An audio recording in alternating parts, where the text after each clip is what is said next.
Let's do this again. Gotta stay hydrated, because I am talking a lot today. Hey guys, how are you? David DeFranco here from daviddefranco.com with another Apple event recap. Okay, that was a bit dramatic, but I gotta say, Apple did announce a ton of cool stuff today.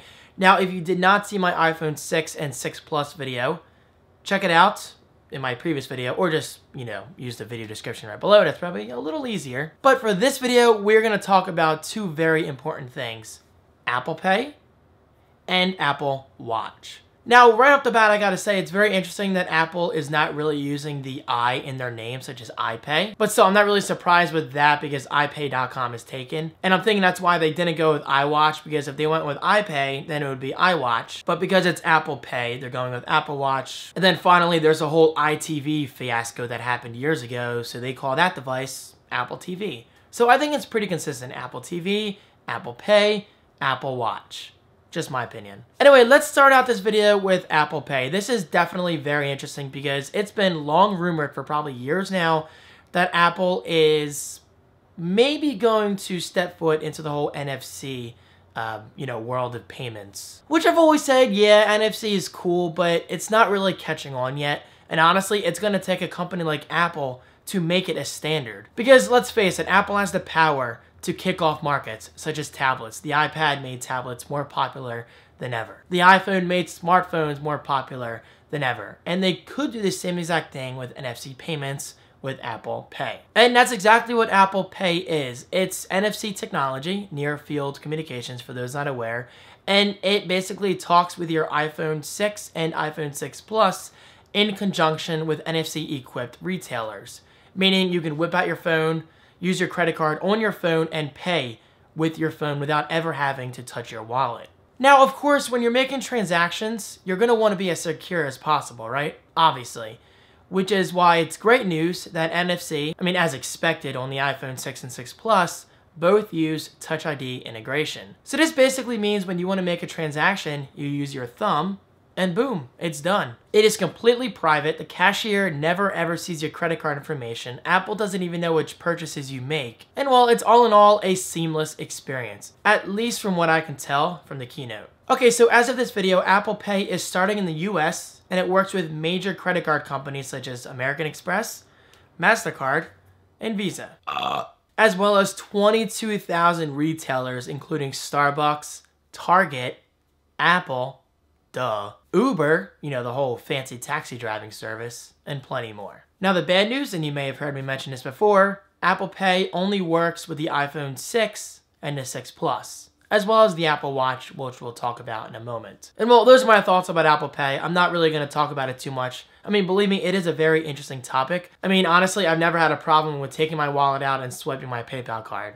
It's always worked fine for me. But still, hey, I'm always willing to mix it up, so I welcome this feature from Apple, and it's going to be very interesting to follow. Now, getting to the second part of this video, my water bottle's popping, and this is easily the most interesting part to talk about, and that is the Apple Watch. Yes, it is official. Apple is finally coming out with the longer-rumored iWatch. Now, right off the bat, Apple was confident in saying this: the Apple Watch is not intended to just be your iPhone on your wrist. Because honestly, that's why I've never really been interested in the whole smartwatch market.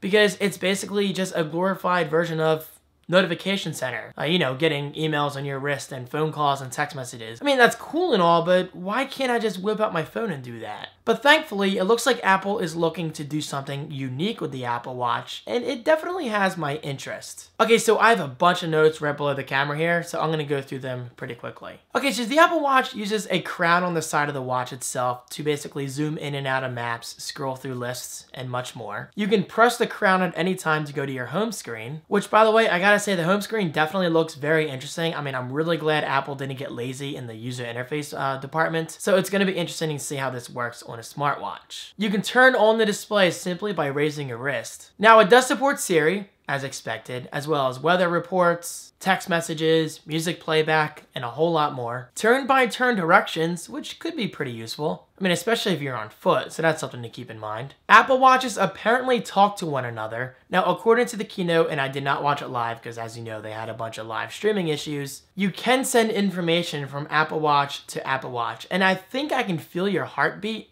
in my watch.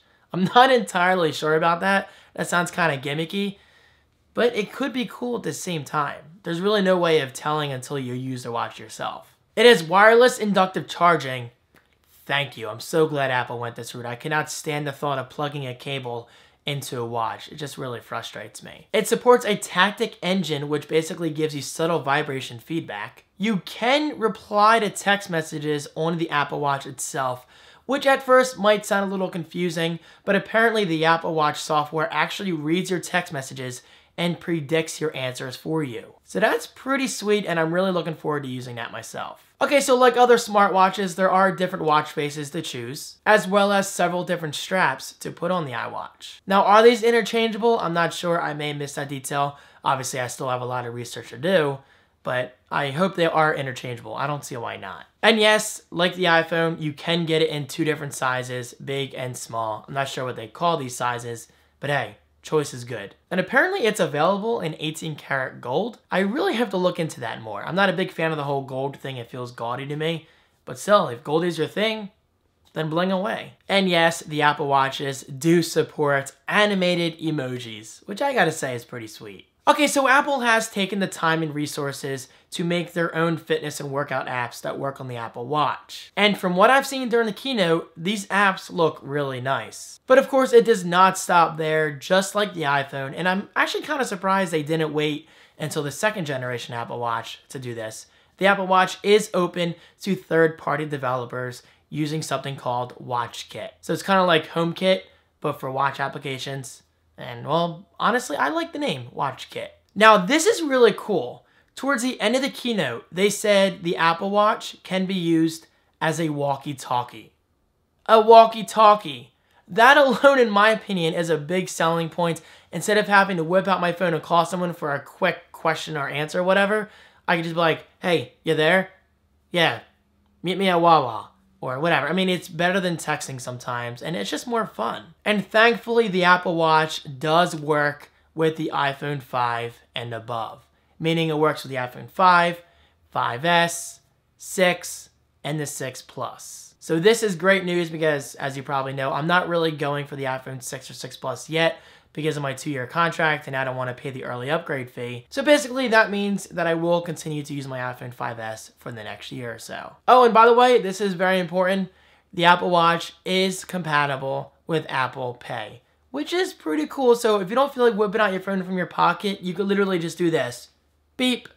And pay for your coffee. Now, unfortunately, there was no mention of battery life. I mean, they did say that you can put it on a wireless inductive charger every night, so I think that's Apple's subtle way of saying, look, we couldn't get 24 hours of battery life out of this thing. But I gotta say, I mean, I really can't blame them. To expect all-day battery life on a smartwatch that does this much, it's kind of overreaching at that point. But as long as you get maybe like 14 hours of battery life, I don't think that's too bad. All right, so the Apple Watch is available in 3 varieties: the Apple Watch Sports, and Apple Watch Edition. I'm not really sure what the whole Apple Watch Edition thing is. That may have been a typo from the notes I got online. Just doesn't sound right. But either way, go to apple.com for more information. Now, ending this portion of the video, let's talk release date. The Apple Watch is available in early 2015. So yeah, I mean, that means you're gonna have to wait a bit. But as expected, it's a new product line, so it's going to take some time to perfect. And it starts at $349. And that price point right there alone, I'm sorry to say, is turning me away. I cannot justify paying $350 for a device that mostly does what my iPhone already does, and very well at that, then plus some fitness and workout things that I'll rarely use. I know, iPhone, you're trying to talk to me. Don't worry, you're staying in my life. But seriously, I think $349 is a little too high. Now, do I think this will have an impact on the Apple Watch's success? No. Apple has always gotten away with charging a premium, so I see no problem in this price. But for people like me who are curious about smartwatches and who are not really sure if they're worth it, yeah, this high price point is going to turn me away. But then again, there are some dumb watches that cost more than $349. So I guess it comes down to your overall usage and what you're looking to get out of a watch. But for me personally, I will continue to stick with this and hopefully get the new iPad mini if that's announced next month. Because there's got to be something that Apple releases before Christmas that gets my attention and something that I can actually buy. But until then, I'm sticking in my 5S, I'm not getting an iWatch, and I'm just hoping for a refreshed iPad mini and a refreshed Apple TV with third-party apps. So there you go, guys. Those are my thoughts on the Apple Watch and Apple Pay. Now, real quick, I do want to apologize. I mean, this video wasn't as organized as it normally would be. But like I said, that's because Apple had some serious live streaming issues. And guys, well, honestly, I was typing these notes as fast as I could, while at the same time tweeting all my updates during the keynote over at twitter.com/DavidDeFranco. But either way, I really hope you enjoyed my updates, both on Twitter and here on YouTube. Oh, and finally, right below in the comments, let me know, are you interested in getting the Apple Watch? Is it too expensive? Is it what you were expecting? Or are you just not interested all that much? So guys, thank you for your continued support. It really is much appreciated. And I will see you in tomorrow's video. Peace.